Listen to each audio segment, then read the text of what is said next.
ಬೆಂಗಳೂರಿನಲ್ಲಿ ಆರ್ಸಿಬಿ ವಿಜಯೋತ್ಸವದಲ್ಲಿ ದುರಂತ.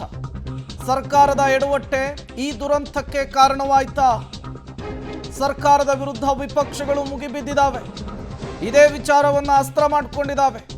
ಸರ್ಕಾರ ಅನುಮತಿ ಕೊಟ್ಟಿದ್ದೇನೆ, ಡಿಲೇ ಆಯ್ತಾ ಅನ್ನುವಂತಹ ಪ್ರಶ್ನೆಯನ್ನೆತ್ತುತ್ತಿದ್ದಾವೆ. ರಾತ್ರಿ ಮ್ಯಾಚ್ಗೆ ಎದುರು ಬೆಳಗ್ಗೆ 11 ಗಂಟೆಗೆ ವಿಜಯೋತ್ಸವ ಅಂದ್ರು. ಪೊಲೀಸರಿಗೆ ಬಂದೋಬಸ್ತ್ಗೆ ಸಿಕ್ಕಿದ್ದು ಕೇವಲ 4 ಗಂಟೆ ಅಷ್ಟೇ. ವಿಧಾನಸೌಧದ ಕಾರ್ಯಕ್ರಮಕ್ಕೆ ಗ್ರೀನ್ ಸಿಗ್ನಲ್ ಕೊಟ್ಟಿದ್ದೆ ಬೆಳಗ್ಗೆ 11 ಗಂಟೆಗೆ. ತರಾತುರಿಯಲ್ಲಿ ಸ್ಟೇಜ್ ಹಾಕಿದ್ದಾರೆ. ವಿಜಯೋತ್ಸವದ ಪರೇಡ್ ಬೇಡ ಅಂತೇಳಿ ನಿರ್ಧಾರಕ್ಕೆ ಬಂದಿದ್ದೆ ಮಧ್ಯಾಹ್ನ 12 ಗಂಟೆಗೆ. ಚಿನ್ನಸ್ವಾಮಿ ಸ್ಟೇಡಿಯಂ ಒಳಗೆ ಪಾಸ್ ಬೇಕಾ ಬೇಡವಾ ಅನ್ನುವಂತಹ ಗೊಂದಲ ಕೂಡ ಇತ್ತು. ಎಲ್ಲ ಪ್ಲಾನ್ ವಿಳಂಬದ ಮಧ್ಯೆ ಸರ್ಕಾರ ಆತುರಾತುರವಾಗಿ ನಿರ್ಧಾರವನ್ನು ತೆಗೆದುಕೊಳ್ತು. ಸರ್ಕಾರದ ಎಡವಟ್ಟೆ ಈ ಘಟನೆಗೆ ಕಾರಣ ಅಂತೇಳಿ ವಿಪಕ್ಷಗಳು ಆರೋಪಿಸ್ತಾ ಇದ್ದಾವೆ. ಒಂದು ವಿಜಯೋತ್ಸವವನ್ನು ಸರ್ಕಾರದ ಕೈಯಲ್ಲಿ ಆಚರಿಸೋದಕ್ಕಾಗಲಿಲ್ಲ ಅಂದ್ರೆ ಮತ್ತೇನಕ್ಕೆ ಸರ್ಕಾರ ಅಂತೇಳಿ ಪ್ರಶ್ನೆ ಮಾಡ್ತಾ ಇದ್ದಾರೆ. ಸರ್ಕಾರದ ವಿರುದ್ಧ ಇದೇ ವಿಚಾರವನ್ನ ಇಟ್ಕೊಂಡು ವಿಪಕ್ಷಗಳು ಮುಗಿಬೀಳ್ತಾ ಇದ್ದಾವೆ. ಇಷ್ಟೊಂದು ಅಮಾನುಷವಾಗಿತ್ತು ರಾಜ್ಯ ಸರ್ಕಾರ ತೀರ್ಮಾನ ತೆಗೆದುಕೊಂಡು ಸಾವು ನೋವು ಆಗ್ತಾ ಇದೆ ಅಂತೇಳಿ ಮಾಹಿತಿ ಗೊತ್ತಿದ್ರೂ ಸಹ ವಿಧಾನಸೌಧದ ಮುಂದೆ ಯಾಕೆ ಸಂಭ್ರಮಾಚರಣೆಯನ್ನು ಮುಂದುವರಿಸಿದ್ರು? ಆಗಲೇ ಸಾವಿನ ಸಂಖ್ಯೆ 5ಕ್ಕೇರಿದೆ, 6ಕ್ಕೇರಿದೆ ಅಂತೇಳಿ ದೃಶ್ಯ ಮಾಧ್ಯಮಗಳಲ್ಲಿ ಬರ್ತಾ ಇದೆ. ರಾಜ್ಯದ ಉಪಮುಖ್ಯಮಂತ್ರಿಗಳು ಹೋಗಿ ಅಲ್ಲಿ ಚಿನ್ನಸ್ವಾಮಿ ಸ್ಟೇಡಿಯಂ ಹೋಗಿ ಕಪ್ಪನ್ನು ಮುತ್ತಿಕ್ತಕ್ಕಂಥ ಕೆಲಸ ಮಾಡ್ತಾರೆ.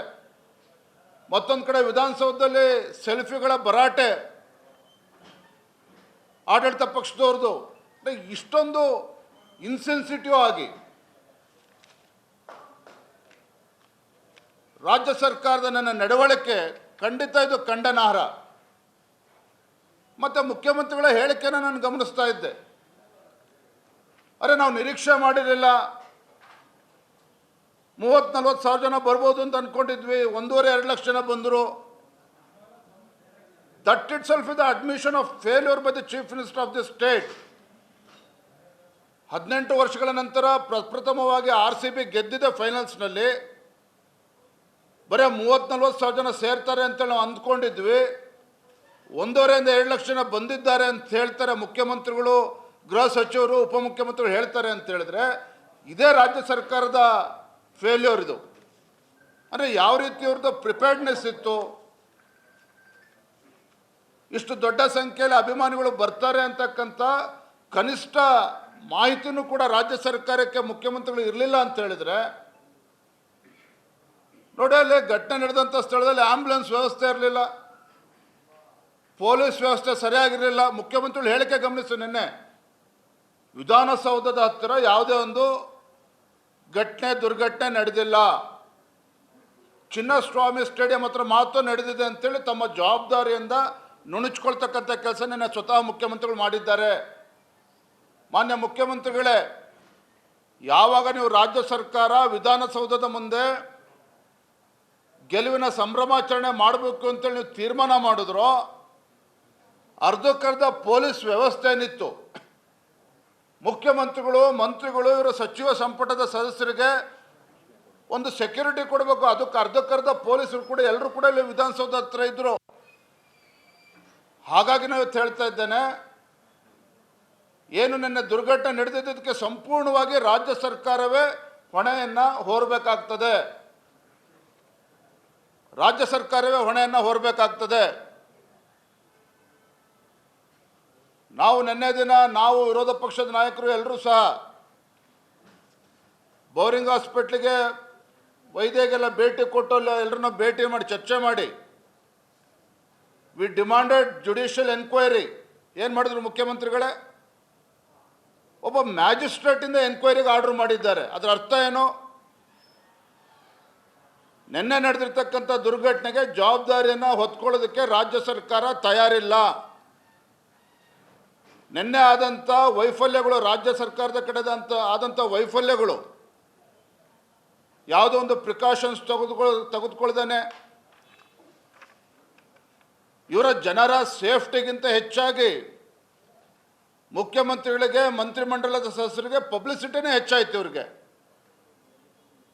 They wanted to encash upon RCB's victory. ಆ ಪಬ್ಲಿಸಿಟಿ ಹುಚ್ಚೇನಿದೆಯಲ್ಲ ಅದು ಕೂಡ ಇದಕ್ಕೆ ಒಂದು ಕಾರಣ ಅಂತ ಹೇಳಿದೆ. ಇಲ್ಲ ಅಂತ ಹೇಳಿದ್ರೆ ವಿಧಾನಸೌಧದ ಮುಂದೆ ಸಂಭ್ರಮಾಚರಣೆ ಇಟ್ಕೊಳ್ತಕ್ಕಂಥ ಅವಶ್ಯಕತೆ ನೆನೆ ಇರಲಿಲ್ಲ. ನಾನು ಹೇಳ್ತಾ ಇದ್ದೇನೆ ಇವತ್ತು ರಾಜ್ಯದ ಮುಖ್ಯಮಂತ್ರಿಗಳಿಗೆ, ಯಾವುದೇ ಕಾರಣಕ್ಕೂ ಇದು ಮ್ಯಾಜಿಸ್ಟ್ರೇಟಿಂದ ಎನ್ಕ್ವೈರಿ ಆಗೋದಕ್ಕೆ ಸಾಧ್ಯ ಆಗೋದಿಲ್ಲ. BJP is demanding investigation by the sitting high court judge. Judicial ಎನ್ಕ್ವೈರಿನೇ ಆಗಬೇಕಿದು. ಒಬ್ಬ ಮ್ಯಾಜಿಸ್ಟ್ರೇಟ್ಗೆ ನೀವು ಎನ್ಕ್ವೈರಿ ಮಾಡಿ ಅಂತ ಹೇಳಿದ್ರೆ, ಇದರಲ್ಲಿ ಮುಖ್ಯಮಂತ್ರಿಗಳು ಕೂಡ ಅಪರಾಧಿ ಸ್ಥಾನದಲ್ಲಿದ್ದಾರೆ, ನಿಮ್ಮ ಮಂತ್ರಿಮಂಡಲದ ಸದಸ್ಯರು ಎಲ್ಲರೂ ಕೂಡ ಇದರಲ್ಲಿ ಸಹೋದ್ಯೋಗಿಗಳು ಕೂಡ ಅಪರಾಧಿ ಸ್ಥಾನದಲ್ಲಿದ್ದಾರೆ.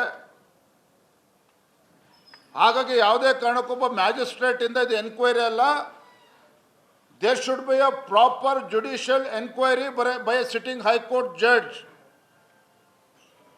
ಆಗ ಮಾತ್ರ ಇದು ನಿಷ್ಪಕ್ಷವಾಗಿರ್ತಕ್ಕಂಥ ತನಿಖೆ ಆಗೋದಕ್ಕೆ ಸಾಧ್ಯ ಆಗ್ತದೆ. ಇದರಲ್ಲಿ ಯಾರೇ ತಪ್ಪಿತಸ್ಥರಿರಲಿ,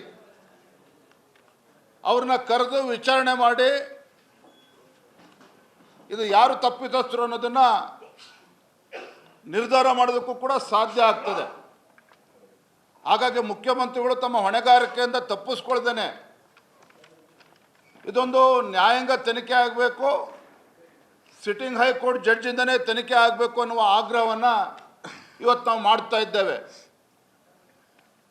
ಎರಡನೇ ಅಂಶ, ಪರಿಹಾರ 10 ಲಕ್ಷ ರೂಪಾಯಿ ಘೋಷಣೆ ಮಾಡಿದ್ದಾರೆ.